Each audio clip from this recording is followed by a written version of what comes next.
I am so conservative. Rationalize in my head. These are things I read. And I'm going to talk about Willow Creek. Okay. Willow Creek, a few years back, had invited... Remembered at the time when Will Rogers said, I don't belong to any organized religion. I'm a Baptist. Yeah. I am so conservative. If he didn't jump to conclusions, he might not get any exercise. I am so conservative.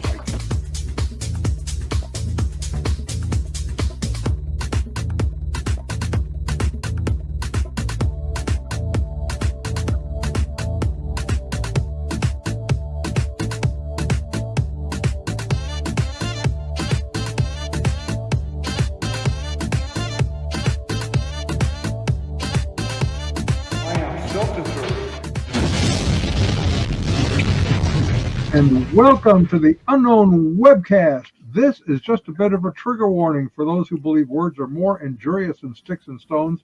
I really am so conservative I can't turn left even when I'm driving. In addition to giving trigger warnings to our viewers, Ron Hensel and I both drink coffee for your protection. Today, our associate Ken Ami joins us to talk about his book, The King, Og of Bashan, is Dead, the Man, the Myth, the Legend of a Nephilim Giant?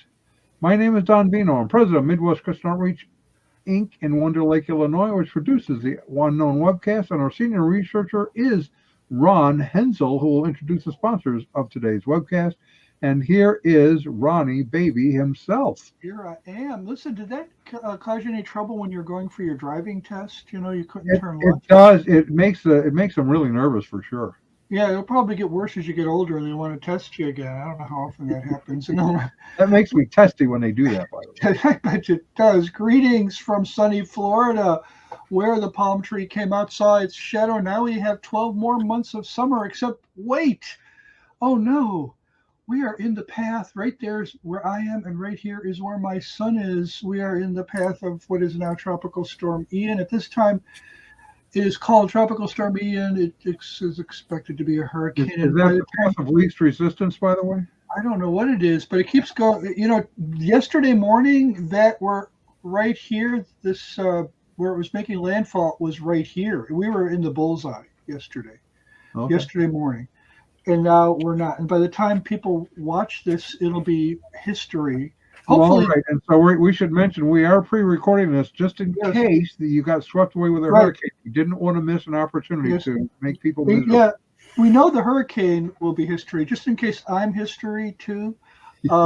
Yeah, we want to make sure we get this in. Our sponsor for this edition of the Unknown Webcast is My Bible, guaranteed the most comfortable Bible you'll ever own. And our regular legal disclaimer, our guest on today's webcast, insert name here, that's Ken Ami, has no connection whatsoever to any of the satirical content of the Unknown Webcast here. If known as the webcast, although we probably will not mention it again, the satirical content includes any and all and commercials, end credits, puns, smart remarks, or anything else that might fall under the definition of satire. In the meantime, Midwest Christian Outreach Inc. bears no liability for or responsibility for anyone's opinions regarding this satirical content. Our regular announcements notice: the opinions expressed in this webcast are ours and should be yours too. If you enjoy it, or if it really annoys you and you want to inflict it on someone else to ensure your continued access, please go to midwestoutreach.org, click the yellow donate button, and contribute as you feel led. Never fear, never fear. This webcast is Y2K compliant.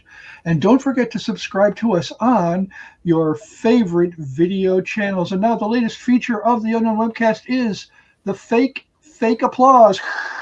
Greetings, Kanami. We can't afford real fake applause, so we have fake. He's got the royal wave down. Yes, and yeah, you're all set, guy. All right. Thank you for coming. Yeah. Well, whatever this is. Talking about tall tales of the king of Og of Bashan. Tall tales they are, right? Well, were they tall guys?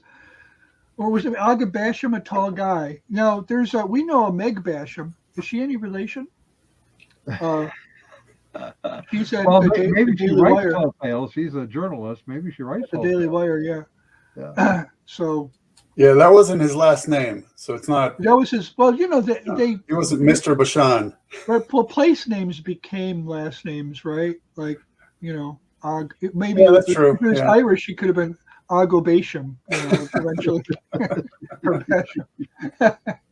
So, Well, one of the things that Ron and I were talking about just before we started this was a recent study. The State of Theology came out a couple of weeks back, and Christianity Today did an article in which they pointed out that 56%, count them, 56% of evangelical respondents affirmed that God accepts the worship of all religions, including Christianity, fortunately, including Christianity, Judaism, and Islam, and that is up from 42% in 2020.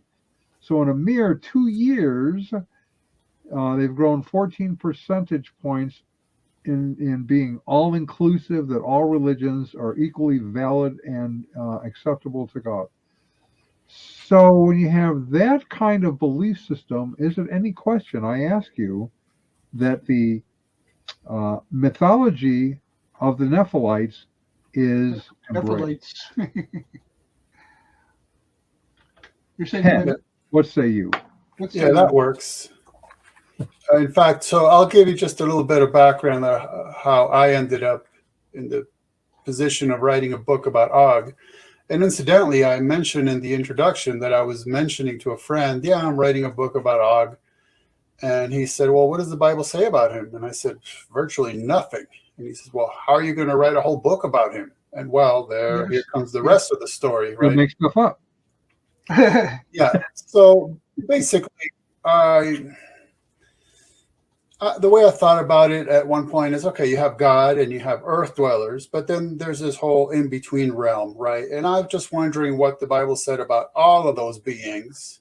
So I did an in-depth, systematic biblical study of all of it. And that's why I refer to myself as a systematic biblical paranormalologist. Paranormalist, I love it. Incidentally, by the way, somebody, I was on somebody's show and they said I'm a leading voice in biblical systematic paranormology, and I said, well, it's easy to be a leading voice when you're pretty much the only one. You're exactly. You are the field.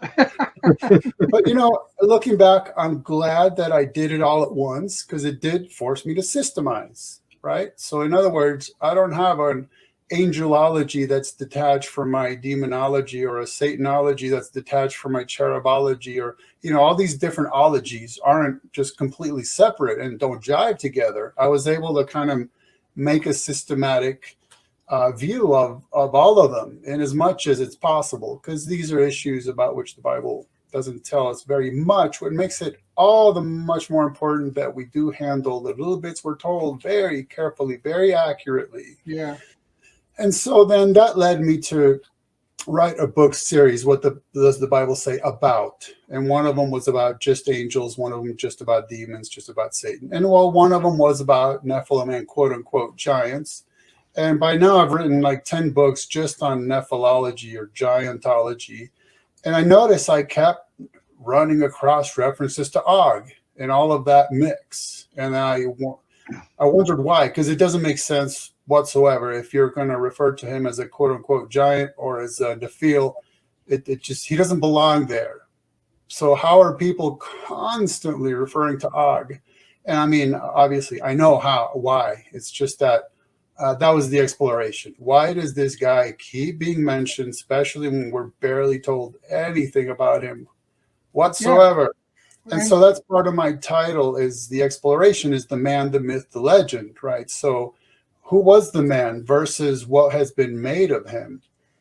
And what's then in the Bible, where is he even mentioned?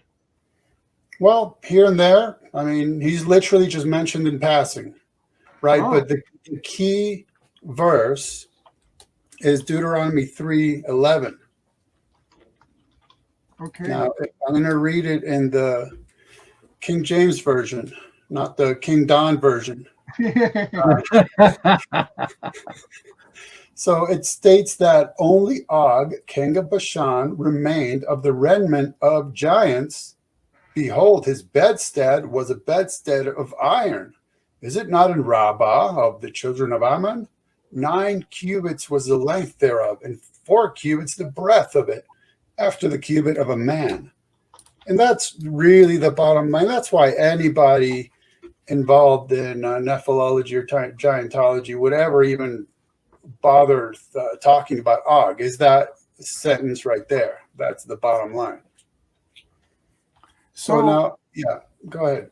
So it looks like he is really mentioned most in Deuteronomy. I'm going back now to check that. Yeah, a bunch of references in Deuteronomy, most of them clustered together in the first 4 chapters, and then one in chapter 29. A couple of references in Numbers, so that comes first. Some in Joshua. You even have a mention in 1 Kings, Nehemiah, in the Psalms too. So is this the same Og all throughout these historical books of the Old Testament? Or is there, it's the same Og, and he's just mentioned in passing right along with a bunch of other kings. It's like, look, we have to deal with this guy and his hordes, and let's move on from there. Like nothing is really specified about him. That's why the Deuteronomy 3:11 verse is the one everybody latches onto, because you get more than just that this guy was named Og and he was a Repha and he reigned over the area of Bashan, or he tossed and turned in his sleep a lot, so he really needed a big bed. I mean, that's what I'm getting from this, right? He probably rolled around. Oh, but that's not what everybody's been getting from it, have they? No, and that's the second part of the subtitle with the question mark at the end, which I'm glad Don emphasized. So is this the man, the myth, the legend of a Nephilim giant? Yeah. And so that raises a few issues. One is that I purposefully miswrote my subtitle, because anybody who understands the linguistics behind this realizes that I used the singular English a followed by a male plural Hebrew im. So that alone just doesn't make sense. But that was just to emphasize that if you read virtually anything on nephelology, you're going to run across those poor linguistics. It's big. Now, this is a cover of Ken's book. And Ken just referred to the word Nephilim, which is a Hebrew plural, but you can't be a plural of anything. Right. Exactly. So he was a Nephil, right? well, that's part of the debate, which wasn't Aaron Nephil a really good singer? I think he had a record with Linda Ronstadt. Oh no. Yeah, but no, Nephilim is, so part of the debate is what?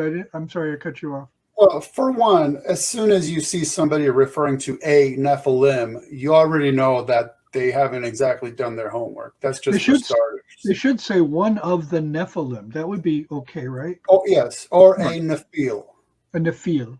Right, obviously. Right. I mean, and then the term Nephilim giant, well, contextually, biblically, that would read Nephilim, because that's all that within the context of Nephilim, the English word giant, it's just rendering, not even translating, it's rendering the word Nephilim. That's all it's doing there. It's not describing anything. It's assuming that that's what the word means.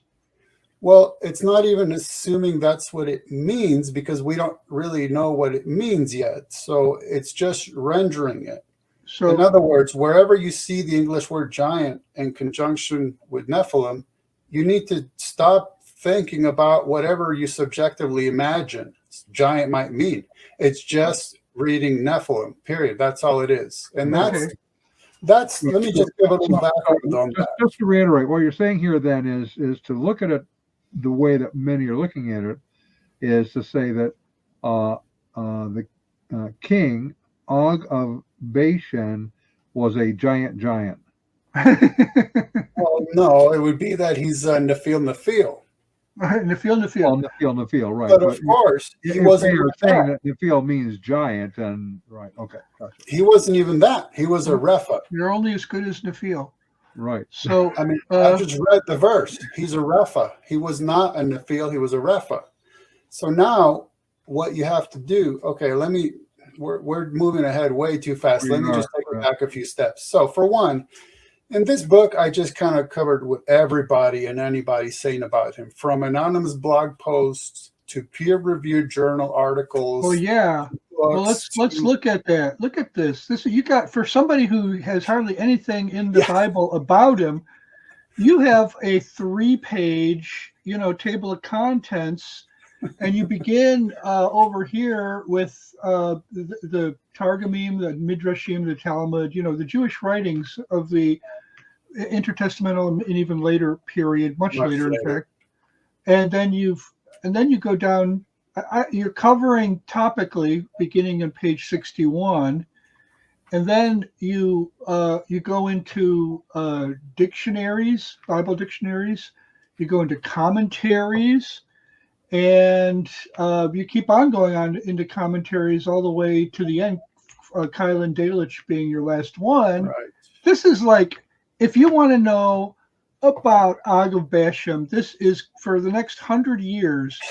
This is going to be the key, the touchstone text on the topic. I'm just going to say, just Google Ken Ami and buy his book, and you'll know everything that anybody's ever said about Og of Bashan, more than you ever wanted to know. More than I want to know for sure.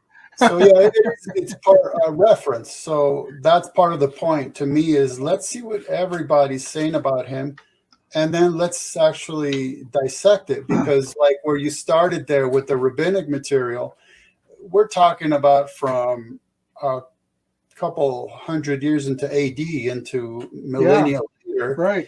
The thing is that this is actually common where people notice a biblical character about whom very little is told, and then they go on to write. We generally don't know what their motivation was. It could be historical fiction. It could be a fraud. It could be a hoax. It could be whatever it was. But we end up with tall tales about Og throughout the millennia. Okay, so he's made his way into a century, millennia's worth of all kinds of folklore. From that, he who in reality lived centuries post-flood. Well, guess what? The folklore has him actually being pre-flood, and he survived the flood by hanging on to the side of the ark. Noah would feed him through the window of the ark. So, okay. You know what? There's a reason for that, though, and the reason is what? Why they would make this? Why they would draw that conclusion that he was pre-flood? Because the word Nephilim occurs in Genesis 6. Right. And so they're kind of drawing some kind of weird deduction from that. The thing is, when we're talking about something like particularly midrashim, we're talking about sermonizing homilies, right? We're not talking about strict. And so whatever their motivation was just to tell a story about him. And then it goes on to say that post-flood, he confronted the Israelites. He lifted up an entire mountain to throw at them. And, he became larger than life, much larger than life. Kind of like Kim Jong-un, he was kind of like the King. I mean, if you the folklore that they believe in or are taught, at least in North Korea, is similar to what you just said. Yeah. But another issue is what has been made of him in in more modern times, where the obsession is to puff up biblical nephilology, because biblical nephilology, when it comes down to it, ends at the flood, full stop, and that's not very exciting. Oh. Right? we need to find a better way to market that. Yeah, we need to artificially invent tall tales to get them through the flood, and then claim that, well, they still managed to somehow survive. And guess what? All of a sudden, you pull a bait and switch. You're discussing Nephilim. Then you say, well, post-flood Nephilim were mostly called Rephaim. And there you go. You just kind of go on from there until, by golly, some would accept that even Rephaim came to an end. But some would say, no. Nephilim by any other name are either still around or will return or whatever. The more exciting, what I call neo-theo-sci-fi claim that they're going to make. Neo-theo-sci-fi. Neo-theo-sci-fi. Yeah. In fact, Jared and I were talking about this or earlier today, and she was mentioning that there are a lot of those promoting this whole Nephilim thing, that they are alive and active today, They're concealed. We can't really see them, and they're going to be coming out very soon. Yeah, because it's really a good idea to claim that the evidence is that there is no evidence. We know they're here because we can't figure out where they are, but they're here. And worst of all, incidentally, the really clever ones, because if they're claiming that Nephilim were very, very, very tall, and they're saying they're here, and you say, well, where? And they can't show them to you, then what they do is, this is why I call it neo-theo-sci-fi. What they'll do is say that the genetic engineering has gotten so precise that by now, guess what? Nephilim look exactly like you and I. Wow. So how can you identify a hybrid who is the enemy of God and his people, and we're going to have to battle it to the death? They look exactly like a human being. I mean, that's incredibly dangerous right then and there. To claim that you're going to point at a human being and say, you're actually not human. And I know that because you look like a human. I mean, there's somewhat of a circular reasoning, you know. That's just tragically dangerous to speak like that. So what do you, one very, very interesting verse that uses the word Nephilim is Numbers 13:33, you know, and we saw some of the sons, the Nephilim, the sons of Anak, who are of the Nephilim. We were in their own sight as grasshoppers, and so we were in their sight. That's from the American Standard Version. So you can see how, I guess you can see from this verse how the word came to be associated with giants, because we were as grasshoppers in their sight. So how do you interpret that reference to them? Okay, that's perfect. There's two giant issues right there. So one of them, two giant issues. Yeah, there you go. Are these guys gonna play for San Francisco one day, or New York in the NFL? I don't know. One of the opening chapters in the book, the entire chapter is about that one verse, because that is the single verse upon which post-flood nephilology is based. Without it, you got nothing. So think about that for a second. Okay. In other words, they're reading that verse back into Genesis 6 then. Right. So how is it hermeneutically sound that you're literally going to build an all-encompassing theory upon one verse? It's not. Yeah. And then what happens is they start pulling other verses into that black hole. So that's why you end up reading and misreading Genesis 6:4 based on what you read much later on. So let's get back to the word for a second. And so the word giant, which is modern day, vague, generic, subjective, and multi-usage word, and that's important. There's a difference between a word's meaning or definition versus usage. Ended up in our English Bibles because they were just rendering the Greek version, which used the term gigantes, or sometimes gigas. So the Septuagint used the term gigantes to render, not translate, to render, get this, Nephilim and Giborim and Rephaim. And to me, it was a terrible idea to render three very, very different words with one single word, because it causes this kind of confusion. So what are those three words again that it uses? Nephilim, Giborim, and Rephaim. Okay.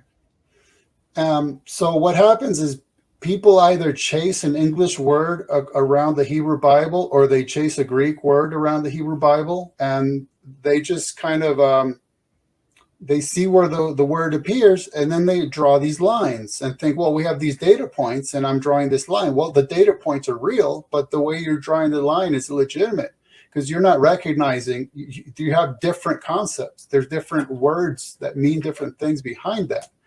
So anyhow, that's just the background etymologically of how the word giant ended up in English Bibles. And so the point is, since it's just rendering either Nephilim or Rephaim, or in the Greek, Nephilim, Rephaim, and Giborim, that shows you right there it has nothing to do with height. It doesn't imply anything about height whatsoever, period, full stop.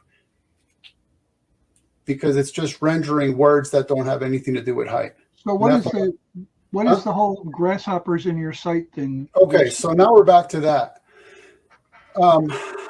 So I could literally, like I said, I wrote an entire chapter just about that one verse. So what's important to know is to interact with the narrative, which is that this is the 12 spies that were sent into the land to reconnoiter it.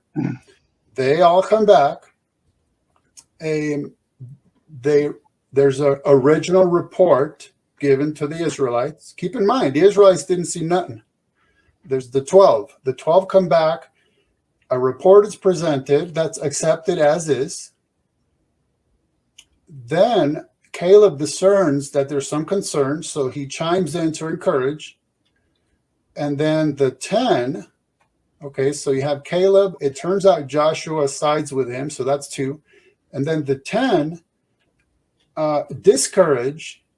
Then we're told that they presented an evil or bad report, and then we're given that report. So verse 11, or 33 rather, is part of that evil report.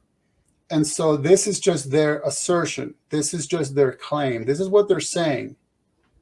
And all indication all over the entire Bible is that what they said was just simply false. It was literally just a fear-mongering, scare tactic, tall tale on the level of don't go in the woods, because they were so afraid of what was going on in the land. And what was that? Well, the original report told us. It told us that there's various people groups, that they are strong. Notice nothing about height, just that they were strong, and that they live in big, well-fortified cities. Okay, so now you think yourself contextually in terms of history. Here you have Israelites who are itinerant tent dwellers, and they're being told, guess what? You're going to enter the land, and you're going to confront multiple people groups who are strong, and they live in well-fortified cities. Have fun with that. So that's what Caleb discerned, is that there was concern about that. So he was like, hey, God's on our side. Get her done. We can do this. And now even in the 10, in their original rebuttal, as it were, to Caleb, even they say, well, the people are stronger than us. That they don't even bother. They didn't mention anything about height. How is that even relevant? They said, well, no, they're stronger than us. So they're obviously intimidated to the point that they go on to make a statement, verse 32 and 33, which contains 5 assertions about which the whole entire Bible knows nothing, absolutely nothing. And moreover, they contradict Moses, they contradict Caleb, they contradict Joshua, they contradict God, and they contradict the whole entire rest of the Bible, because all of them, as an example, affirm that people groups such as the Anakim were in the land, but never say a single word about Nephilim, not once, not ever, period, full stop. And that's just getting started with the number of problems there are with that verse. But the bottom line is every indication is that it was just a straight up, made up tall tale that these guys decided to tell the congregation of Israel who didn't see nothing. They're like, hey, we saw this. And to this day, people are just picking up this verse, running with it, actually believing it, and using it as the premise for their entire theory. In Numbers 13:32, it says that they were men of great stature, though. So, right, but what does stature mean? Does stature mean tall, or it's reputation, or according to I had it up here on my screen. It's the okay, I had it. Nisha. It's midah is the word for. Yeah, midah is the word. Measure size. This is Holiday's lexicon. A measure size. Stature. Yeah, that's the idea of height, according to the Hebrew lexicons. Which is fine with me. Let's just take it as referring to height. Okay. So what? What? Great stature. What does that mean? Great stature. Well, that's the explanation for why they saw themselves as grasshoppers in the sight of the people. So let's go back just the steps. Okay, so great stature is just as vague, generic, subjective, and multi-usage as the term giant, or tall, or big, or huge. It's purely subjective, all of it. So now, were there people in the land that were of quote-unquote great stature? Sure, because, for instance, in Deuteronomy 2, we're told that the Anakim were tall. Okay, tall. Okay, subjective to what? Well, the average Israelite male in those days was 5 foot even, maybe 5'3". So what does tall mean? I have no idea. Maybe 6 feet, maybe six and a half. So you're saying that they might have been somewhat taller than the average Israelite, but they weren't necessarily like 9 feet tall or something like that. Right. So the original report lists, I think it was 6 different people groups that they encountered. And yeah, some of them were taller than the Israelites. So what? Yeah. And so what does that have to do with anything, right? So it's interesting that the one really, really clear reference we have, I mean, we have an exact measurement of Goliath's height. His height was 6 cubits in a span. That's an issue right there, but go ahead. Well, he's never called a Nephilim or a Nephil. He's called, so in other words, it's assuming for the moment that that's a proper rendering or translation of the verse. He's not associated with the Nephil or the Nephilim, I should say. Okay, so I'll show you how all this is tied together if you talk really fast. So for one, we have 2 specific heights in the Bible. One is Goliath and one is an Egyptian man. The Egyptian man was like 7.5 feet. Goliath, you got an issue there because the Masoretic family of manuscripts has him as 6 cubits in a span. So, just over 9 feet. But the earlier Septuagint and the earlier Dead Sea Scrolls and the earlier Flavius Josephus have him at 4 cubits in a span, which is just shy of 7 feet. Yeah, so still pretty tall. Pretty tall. Especially if you're going up against a young boy. Well, pretty tall even for us. And I mean, just shy of 7 feet. That's okay. Your average basketball player. None of them make it over 8 feet. So fine, NBA level. Yeah. But especially if you compare them to guys, Israelite men who are 5 foot or 5'3". Well, yeah, that's even. And a 7.5 foot guy or whatever. I mean, that's a little more plausible, really, than for purposes of battle. Because if you've seen someone it's an affliction to have giantism. If you reach 9 feet, you've got physical problems that might not make you the best warrior. But the obsessive, and you're a really good target. Yeah, you're a really good target. But the obsessive nephilologists, they'll tell you this isn't about giantism. That's just a mutation. This is about the result of angels and humans mixing, which somehow resulted in very agile, very tall people. So that's why we're zeroing in on this, because this is something we've never seen in experience. A person who reaches these extremely high statures where it's not a defect. They'll shorten their lives and actually give them difficulty in life. Instead, we're looking at these super beings they're proposing. And incidentally, I know that about this stage of the conversation, I always get the feedback of that I'm denying quote unquote giants or whatever. If Og was like 12 feet tall, good for him. I mean, I could care less.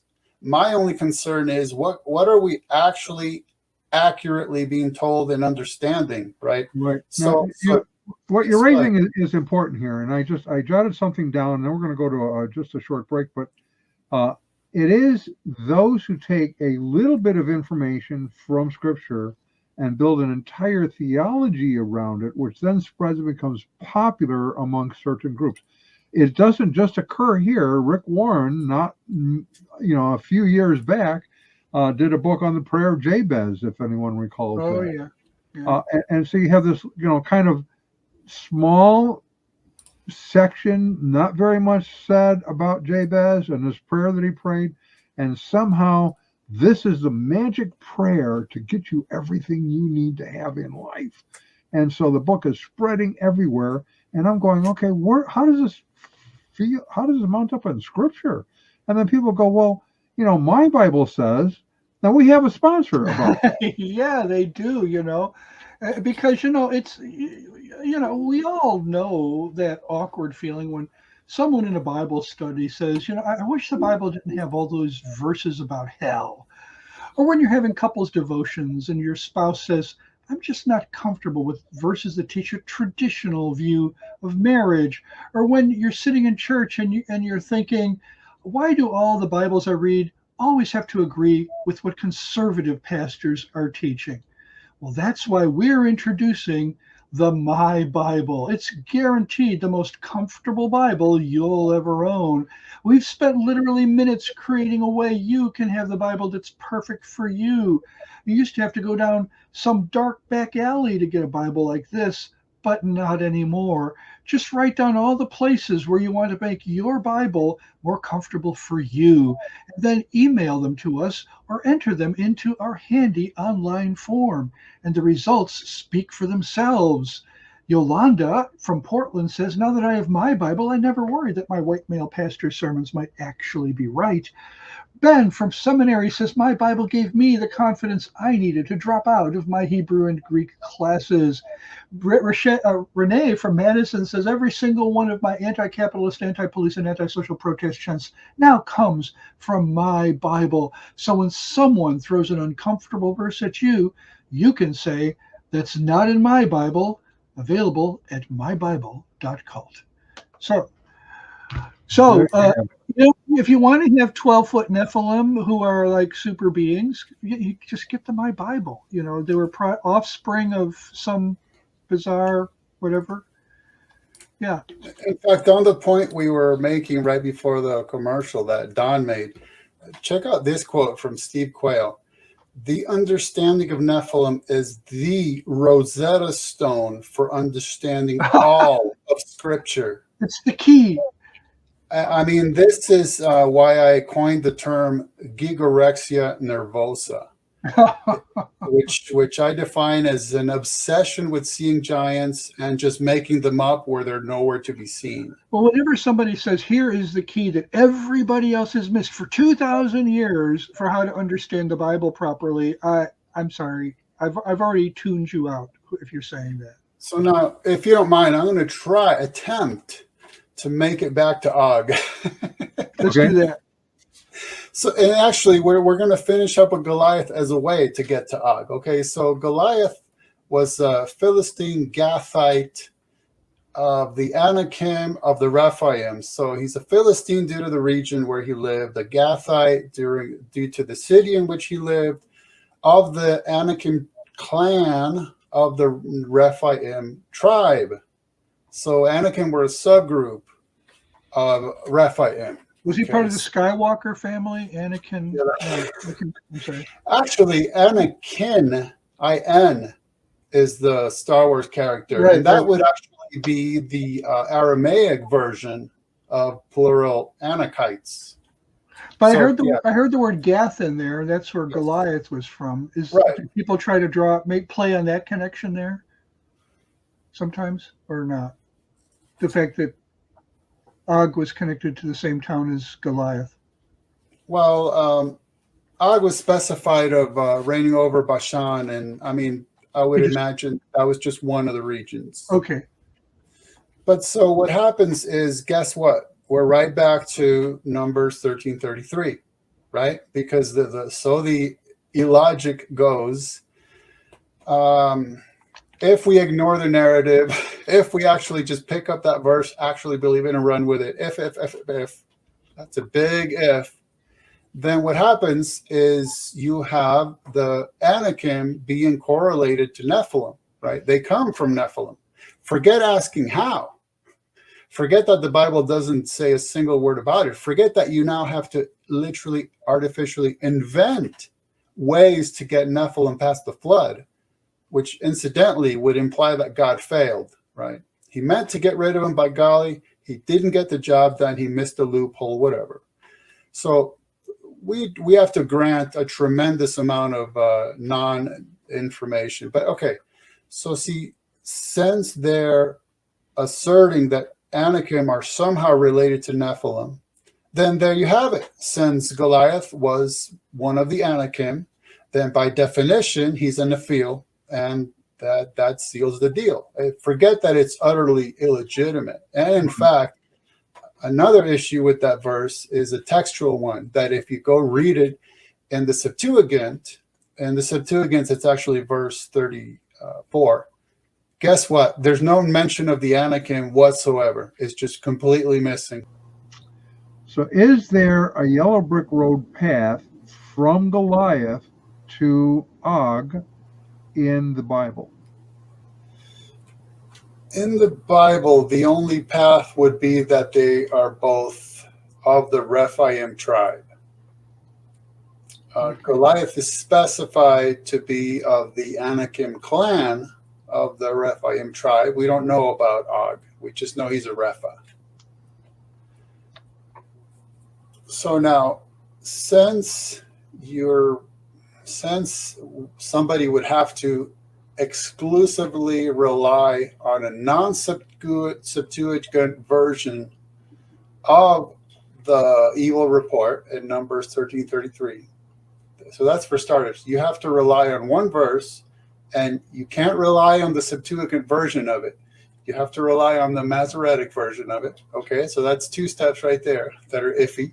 And you say, but you also can't rely on the Dead Sea Scrolls version of it?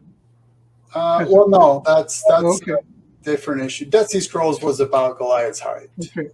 This we're talking about Numbers 13:33. So you have to rely exclusively on that one single verse. You have to rely exclusively on the non-Septuagint version of it in order to say, well, Anakim are somehow related to Nephilim. We have no idea how, because that's obviously unbiblical in terms of reliability. Or so you have to invent a way to get them past the flood in one way or another. All of those ways that people have invented imply that God failed. He meant to get rid of them, but couldn't get the job done or missed a loophole, and the flood was, much of a waste. Okay. So then you say, well, because the non-Septuagint version of this one single verse correlates specifically Anakim to Nephilim, we'll just make that nice and watered down and generic. We'll just assert that means all Rephaim were related to Nephilim. See, you're literally just taking these huge leaps and bounds of logic and theologic and biologic to somehow get all Rephaim to actually be something like Nephilim 2.0. And that's how you get Og as a Nephil. But moreover, since, so Numbers 13:33 is the second and only other biblical reference to Nephilim beyond Genesis 6:4. Genesis 6:4 provides no physical description of them whatsoever. So the only one we have is in Numbers 13:11, which has them as being very, very, very tall. And that's unreliable. So bottom line is we don't have a reliable physical description of them. But that's okay. Ignore that. Just pick up verse 33, run with it. And then you run back to Deuteronomy 3:11. And guess what? Since we're told about his bed, then that's good enough. He must have been in a field because he slept on a big bed. Because notice, we're not told how tall Og was. Period. We have no physical description of him whatsoever. He could have been a midget for all we know. We just need a lot of sleeping room. So then the issue becomes, because his bed was large, ergo he was large. That might work. That might be logical, but in my mind, for various reasons, it's a non sequitur. So for one, it's the term edes in Hebrew is what's being translated by most as bed, but scholars have dug into the etymology, and some think it refers to a coffin or a sarcophagus, and some to a dolum, which is like one of those stones like you would have two and one across the top, kind of like Stonehenge, right? That would be a form of a dolum. That would be some sort of marker of his territory or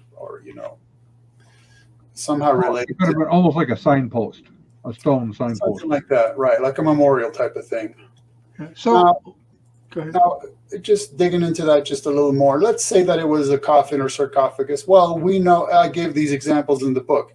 We know that the sarcophagus of King Tut was a lot bigger than he was.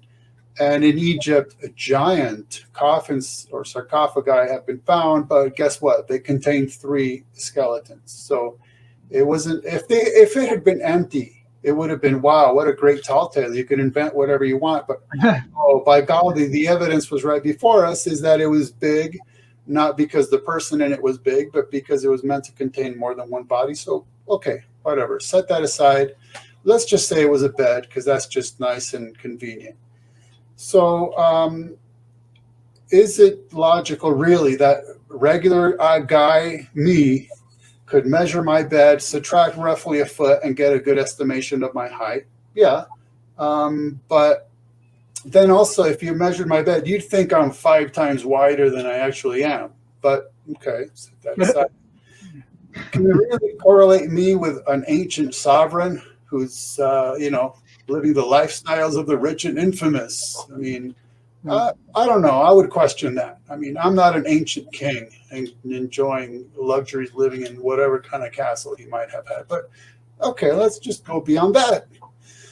The issue is that, particularly at a ziggurat known as Etemenanki, a bed of such dimensions was found, but it's not something to be slept upon. It's a ritual object upon which supposed gods and alleged goddesses would mate. So even if this is God's quote-unquote bed, it doesn't even necessarily imply it's something he slept on. And of course, people sleep on beds that are much bigger than themselves for luxurious reasons. There's companies that specifically build ridiculously large beds. So that's an interesting archaeological find because it tells us that the reason it was Og's bed is because it had something to do with the cult of his of his region. So who are the people who are promoting these bizarre ideas about the Nephilim? Where do we, not that I'm going to go looking for them, but where are they found from among those who want to find them? So I'll give you an example I've given on another show that someone latched onto. Is, for instance, when I got into bodybuilding, I'm like, okay, how do I do it? Well, I'm going to go online and look at bodybuilding, and guess what? You're going to get returns from professional bodybuilders, and then you're going to try to do what they do, and then you're going to find out it doesn't really work. Yeah. One, I'm just a regular guy. I'm not bodybuilding for a living, and I'm not pumping myself full of steroids and human growth hormones and all that stuff. And no, sorry, I can't consume like 5 chickens per day with a dozen eggs. I can't do it. It's just not going to work. And and some of it is also genetics. It absolutely, no question about it. Some of it's genetics. So then you go online, you type in Nephilim, and you're going to get what I refer to as the pop researchers. So not necessarily having any credentials whatsoever, but just they're popular. And these are the guys selling the neo-theo-sci-fi. So the more exciting, the better. And I've said this many times, if they were just admitting that they're doing fiction, fantastic, because their tall tales are fascinating and they're very exciting and they're really interesting to listen to. But when you actually start dissecting them, it doesn't work, bottom line. But that's part of the reason why I wrote a book that also covers what legitimate scholars say on these issues, because I found that as soon as they make an error in this one key point, it's like the line of dominoes falls over. So they all end up sounding the same because they're all arguing the same way. In this case, you pick up number 1333, you knock that domino over, and you can knock over Genesis 6:4, you can knock over Deuteronomy 3:11, and all of it gets turned into this grand theory. So that's why I was saying when we started, with the precious little we're told, if you mishandle one little detail, it really does turn into a big, big mess down the line. That sounds wonderful, but it's definitely not biblical. And so there's people who literally do make their living off of this stuff. And if you think about it, it's like, okay, so when I go pay my bills, I have to rely on this stuff. That means relying on viewership, right? And so how am I going to just repeat the same stuff to them all the time? I can't. I got to keep coming up with increasingly more exciting, bizarre, and out there Keep innovating. stuff, right? For example, Stephen Quayle, again, who I quoted earlier, saying that the only way to kill these neo-Nephilim is to use copper-tipped spear points and all this stuff. I mean, where do you come up with this stuff? Where did they come from? But you got to come up with something new, because if you're being interviewed on the 10th show that week, that sounds kind of like how do you kill a werewolf? You shoot him with a silver bullet. It's kind of like that, right? Yeah. And so guess who's selling the silver bullets? I am. Now. Yeah, here's how to order. But no, seriously. And here's another point that if you go online or any bookstore or whatever, and you're looking up what Christians have debated, they've debated essentially every single topic you could possibly imagine, including the ones for which they're most famous, right? If you're specializing in a certain field of theology, you'll be debating that topic. Now, name to me two of these super popular Nephilim giant guys who make their living off of this stuff. Name two who have debated this issue. I don't know any of them by name anyways. You mentioned Stephen Quayle. I don't think I've heard his name. I know one. I know wow, his name literally popped out of my head right now. That is wild. Well, do you mention him in your book? Oh yeah, I do. I can definitely tell you I've reached out to a few of these guys, and they won't have any. The second they discern that I actually want to question them on their claims, end of discussion, they want nothing to do with it. Gary Wayne is his name. I know he debated somebody because he debated me. Okay. And then I debated someone called TJ Stedman, but he's nowhere nearly as well known as like Gary Wayne and these other guys, nowhere even close. So to me, that's bizarre. Why is it these guys are making a living off of this stuff, and they only go on shows where they have a platform on which to say whatever they want in a completely unchallenged manner, and nobody ever holds them accountable for what they're saying? It's bizarre, just right then and there. It's bizarre, at least. So Ron's question about who's buying into this and sort of helping to promote it and enrich their teachers, it's not like tied to the Hebrew roots movement, for example, or something like that. It's just it's a whole different category of mythologists, if you will, people who like the myth and assume because it's a popular myth that therefore is a true story. Well, it's not only that, but I mean, now you just gave me the name Gary Wayne. Never heard of this guy before. It says here he wrote a book called The Genesis 6 Conspiracy: How Secret Societies and the Descendants of Giants Plan to Enslave Humanity. Oh. Or enslave humankind is what's on the cover. So in other words, they're making money. Oddly enough, the publisher is called Trusted Books. As soon as I see that title, I don't trust any of their books. I don't trust it. Right. So it says in the About the Author section on Amazon, it says Gary Wayne is a Christian contrarian. What that tells me is he's a guy who Paul warns us about. People who specialize in controversial things and questionable things. The Bible actually warns us about this kind of person. In other words, whatever you say, I'm going to try to take the opposite point of view. He's a Christian contrarian who's maintained a lifelong love affair with biblical prophecy, history, and mythology. His extensive study has encompassed the Holy Bible and Gnostic scriptures, the Quran, Bhagavad Gita, Gilgamesh, and other ancient epics, which makes me wonder, well, what do those things have to do with the Bible? There's even a questionable amount of relevance they have for understanding the biblical text at all. It's interesting background material, but people have tried to, even scholars have tried to make too much of them at times. So so did Gary Wayne just come out of nowhere with this stuff, or has he been around for a while? Okay, let me just say a few things. One is, as far as I know, he's a legitimate Christian, and I don't have a right to question that. Okay. But what he teaches on this stuff is demonstrably false, full stop. I mean, it's sensationalistic, and it's designed, it's kind of almost like paranoid. There's this secret societies of. But see, I'll give you an example of what happened in our debate. So if he's been claiming for decades that Nephilim were giants, by which he means very unusually tall, okay? I was, I guess, rude enough to just ask him, well, how do you know how tall they were? And he said, I don't know how big they were.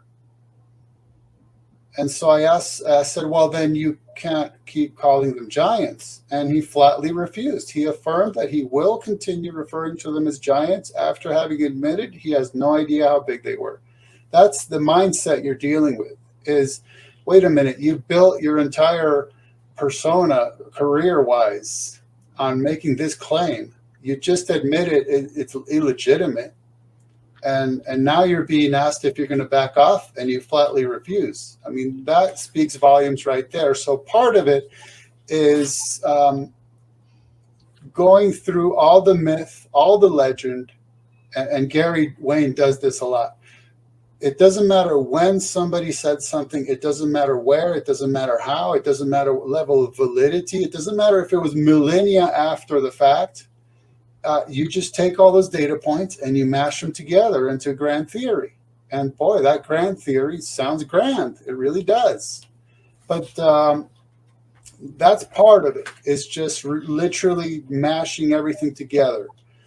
And another thing is what I refer to as keyword-based theology. So let's say that you go on a legitimate website like blueletterbible.org. You look up a keyword. It shows you every single verse in which it appears in the Bible, and then you just tie those together, regardless of context. That's irrelevant. You just, like I keep referring to the data points. The data points are there; they're real, but then it's how you string them together, and then you come up with this narrative based on keywords rather than on actual meaning or context. I'll give you a good example of that. So. Another claim about the Rephaim, and therefore Og, is that they are the living dead. That's what they are, And why is that? Well, because the root word Repha, for one, it's notoriously complicated. In my book, What Does the Bible Say About Giants and Nephilim? I got a whole chapter just about the Rephaim. Now, so the word Repha has such a wide range of meaning. It can refer to healing. It can refer to death, amongst other things. So, there you go. So it can refer to death. And now in the ancient Near East pagan literature, like the Ugaritic texts, it refers to how recently deceased kings or heroes were referred to as kings or heroes. But after they've been dead for a while, they were referred to as the ancient equivalent of Rephaim. And then there were rituals whereby you could call them by name and you could summon them from the dead to attend these feasts or whatever. And so you take the root word, you take one of the usages of the root word, you slap pagan theology on top of that, and then you go, hey, therefore all Rephaim are like these zombie-like living dead entities. Well, wait a minute. The biblical indication is Rephaim, which is good old-fashioned human beings. Right. But you have to kind of pile a bottomless pit of assertions on top of each other to make them something that's just really unrecognizable anymore. Right. So that's what I keep going back to this point about you make a little error here and it knocks over this whole line of dominoes and you end up with a big mess at the end. But it's a nice looking, exciting mess, that's for sure. Well, and one of the draws to this, as we kind of move toward wrapping up here, one of the draws to this, I would suggest, is it's almost Gnostic in a sense, because you think you now have a secret knowledge that no one else really has, and you have the inside track on what's really happening. And how do you know that? Because I have an understanding of the Nephilim and who they are and where they came from. But that secret understanding is not borne out in the text of Scripture. It is, as you point out, taking a little bit of a mention that we have in Scripture, adding definitions that the words themselves don't necessarily carry, and then creating mythology around that that's piled onto it, and it makes you feel like you have this inside scoop, which isn't true. So let me just take this one level deeper into the realm of spiritual warfare, because I'm not the kind of researcher that sits in an armchair, does research, writes a book, and I'm done with it. I actually discuss these issues on an ongoing basis, and I mean every single week I'm discussing Nephilim, giants, and all this stuff with multiple people online, like ongoing. And I kind of discern that there's some spiritual warfare behind it. And then I'm thinking to myself, well, okay, let's look at this Numbers 13:33 thing.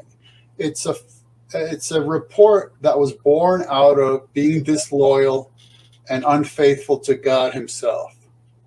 Okay, that tells you something right there. Now you're relying exclusively on utterly unreliable, unfaithful, disloyal, and by the way, contradictory embellishers who encouraged the whole nation to rebel against God and not trust that he would be able to give them the victory in the land. Right. That event, it was what caused God to say, well, guess what? You're going to wander the wilderness for another 4 decades. 40 years, right. This entire generation passes away, and I'm going to have a new one, except for Caleb and Joshua. Okay. And now you take that level of spiritual warfare, and from that has been born millennia's worth of myth and legend about Nephilim. Millennia's worth. To this very day. Now, you do something today, like go on one of these book-selling websites, type up Nephilim, and you're going to mostly get the pop researcher stuff, and specifically type in Nephilim romance.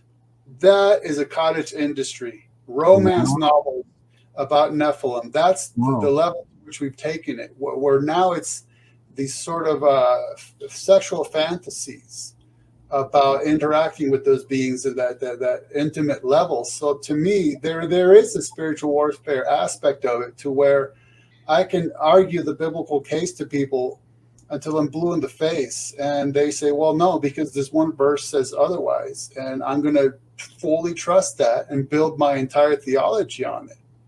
I mean, yeah. You know, unfortunately, we deal with this, as you know, we deal with this sort of thing, not this particular topic, but this sort of thing in a lot of areas. As Midwest Christian Outreach, we had to deal with this with the Way Down workshop, where we discover God hates fat people. If you're fat, you can't get into heaven. Well, that's kind of a myth. The Enneagram, all of a sudden we have the true understanding of God. Well, the cosmos is the first incarnation of the Christ. God is a panentheist. He is a panentheistic God. And the idea that Jesus is God, co-equal with the Father, just doesn't really wash, because the Enneagram really refutes all of that. And then we have, I don't know, Russell Moore at Christianity Today, who's an Enneagram advocate. Does he not realize that it's in conflict with the historic biblical faith? So we have that on a grand scale there, but we have that in this cottage industry over here with a whole following on Nephilim. It's the same kind of a thing, this secret knowledge that you can't get from the Bible, so you invent it and hold it on an equal plane with the Bible. Isn't that just Gnosticism? Well, the thing is that there's a certain shtick, and that's why it all comes down to the same thing. It comes down to getting a few key things wrong and then not helping but ending up with faulty conclusions. Like I think when it comes to actual theology proper, that's why there's certain basic things that a lot of people have pointed out, that if when it comes to Trinitarian theology, right, if you deny the three persons, you end up in modalism. Right. If you deny the equality, you end up in subordinationism. If you deny the monotheism, you end up in polytheism, right? These basic principles that show us that you can make one little mistake and it can really cost a lot. And then it becomes a shtick, whereby then you say, well, I'm the guy, back to Gnosticism, I'm the guy who truly understands this, and I'm here to reveal it. And then every week I have to get increasingly more exciting, because, who's going to listen to the same thing year after year? My book sales and my followership. So, well, I'm glad you have been with us. I want to show the book again, because I am able to do that, and I don't even have to take special lessons or anything. That's how good you are. So there we are. The king, Og of Bashan, is dead. The man, the myth, the legend of a Nephilim giant. That's good stuff. Ron, would you care to waltz? Do you want me to waltz this out of here? Okay, whatever. Let's do that. Our resident cult leader profiler is Neil. Before me, our wardrobe manager is See How It Fits You.